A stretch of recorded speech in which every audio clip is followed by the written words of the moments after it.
Managing to lose hundreds of millions in a single year of business, Bunnings UK and Ireland isn't just a retail failure, it's a national embarrassment. Following their defeat of rival Masters, parent company Wesfarmers believed their Bunnings formula was set in stone. But upon landing in the rain-soaked Isle, they quickly discovered that even mountains erode over time. Their war with UK Bunnings equivalent B&Q was in many ways pathetic. But perhaps most of all was this. The same thing that saw them end Masters Down Under cost them their lives across the pond.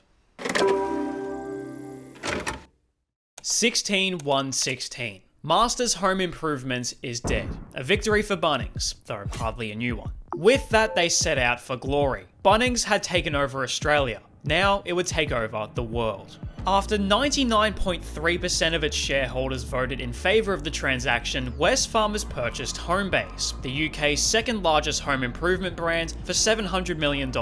It's said that Homebase had the lowest sales per square metre of property in the UK, literal room for improvement that Bunnings could seize. A team was sent to the UK and Ireland with stacks of cash and a simple plan. Bunnings acquired the 265 home bases within 5 years and squeezed as much money from the outgoing brand as possible. Standing in the way of that was their antagonist, Kingfisher, a Europe-wide conglomerate operating several hardware chains, notably B&Q, the UK's market-leading big box offer. B&Q's massive stores and product ranges reminded BUKI team of home, but also of their biggest hurdle yet. While Masters went too big, BUKI was going too small. While Bunnings operates smaller format Baby Bunnings locations in suburban and regional Australia, they drop a lot more than the warehouse subtitle. Baby Bunnings have far smaller catalogues, and what they do sell varies depending on where they are. Of the 500 plus Bunnings stores open today, Baby Bunnings make up about 35%, with warehouses making up 60% and trade centres 5%. You might think the final is the least profitable, but in reality they produce 30% of the company's annual revenue, alongside trade services provided at other locations. With the prevalence of warehouses, it's not implausible to say that Baby Bunnings might make Wesfarmers the least money of the 3 formats. Not a big deal with their market share over here, but BUKI team was about to stage an international expansion completely on their backs. You'll notice though that almost none of these locations look even similar. Compared to the near identical stores in Australia, this was a problem. Store homogeneity is advantageous in the hardware sector because many customers come in knowing what they want. With that, they can get in, hunt down what they need quickly, and get out. As it was, Homebase's design language appealed more to the browser, who in search of one product might end up buying several others. Kmart attracts browsers, which is why they change their layout what feels like every 6 months. By doing so, they reset the browser's understanding of where everything is, forcing them to browse for longer and potentially buy more. But faced with the chaos of a fluid layout, hunters might compromise and not buy anything at all. A big problem for a fledgling store. BUKI team must have figured they'd suck it and see, but B&Q wasn't so complacent.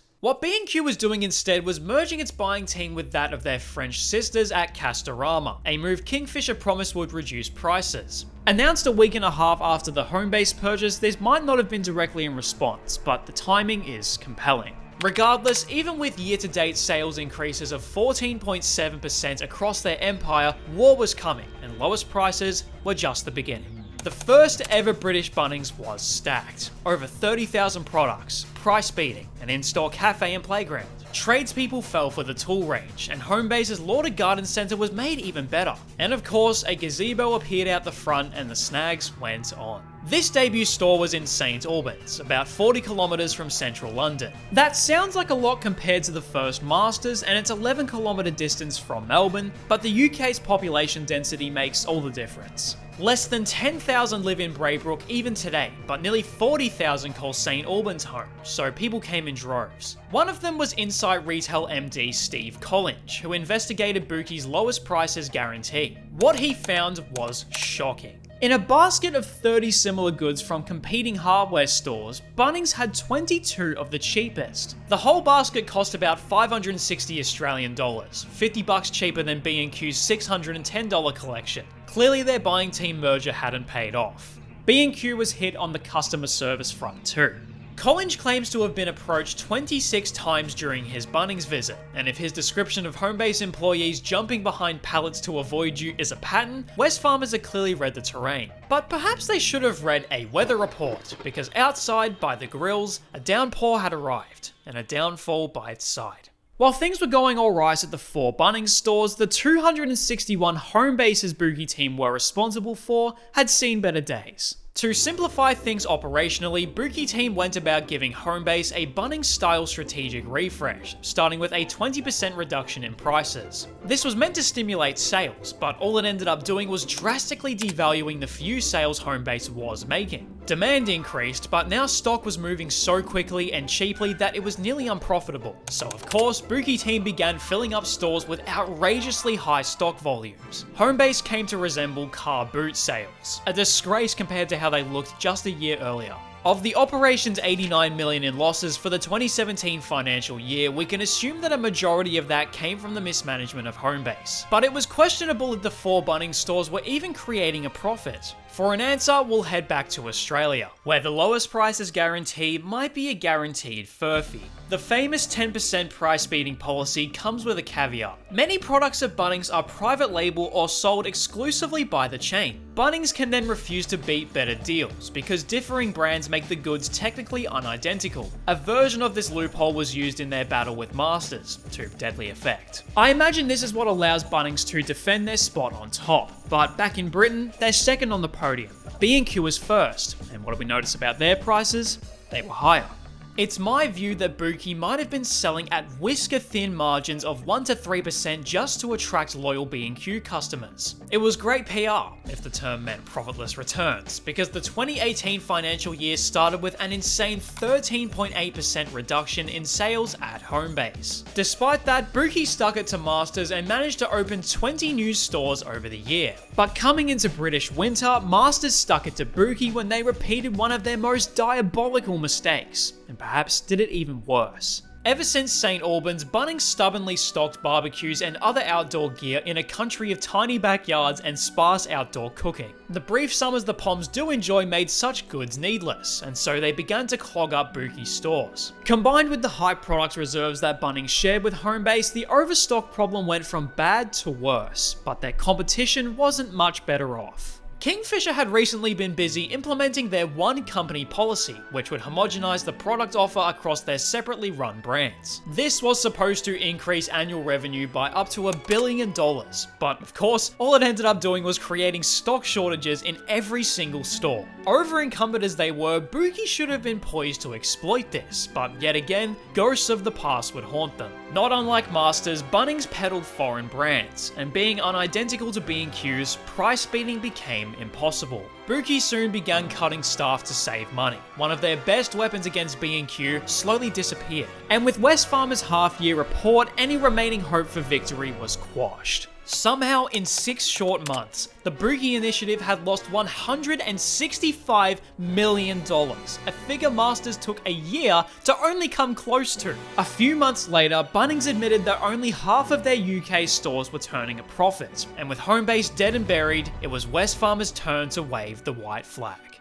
It all came to a close on 25 May 2018, in a biblical display of comeuppance. To a restructuring firm, Wesfarmers sold Homebase, including the 24 stores carrying the brand they believed invincible, for a single British pound. The BUKI stores regained their Homebase facades, but scars remained inside. Eventually, they would be their undoing. In 2024, Homebase went into administration. Thousands of jobs are now in question, some no doubt belonging to Bunnings employees who stayed after the revert. In their childish braggadocio, BUKI repeated almost every single mistake Masters had made, but their murder weapon would end up turning against them.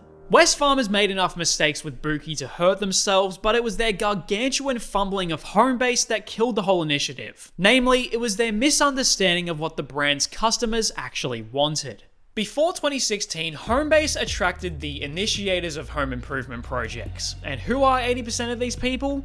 Women. Masters tried and failed to win over these initiators, but Homebase succeeded. The upmarket concept, with its bougier products and tidier experience, resonated with high-spending women. The inclusion of concession stores catered to feminine tastes. The likes of Habitat and Laura Ashley brought kitchen and furniture ranges to Homebase and became a key source of revenue. They earned Homebase $40 of the $48 million profit recorded in 2015, and while that's not a lot, it's more than the business ever made under Wesfarmers. Women wanted somewhere to go for their DIY fix outside of the UK's dirty old warehouses full of men, and that's exactly what Homebase became. Gone immediately were the concessions, forsaking millions of dollars, and with losses at Bunnings, 95% of BUKI's store network was bleeding money. But here's the most cosmically ironic part about all of this. If Wesfarmers tried to learn anything about the market, they might still exist in the UK today. Following BUKI's demise, Kingfisher made misstep after misstep. BUKI's biggest competitor was possibly the most vulnerable to being undercut that they've ever been, but instead, Bunnings undercut themselves, and after everything, went down as the most disastrous acquisition in British retail history.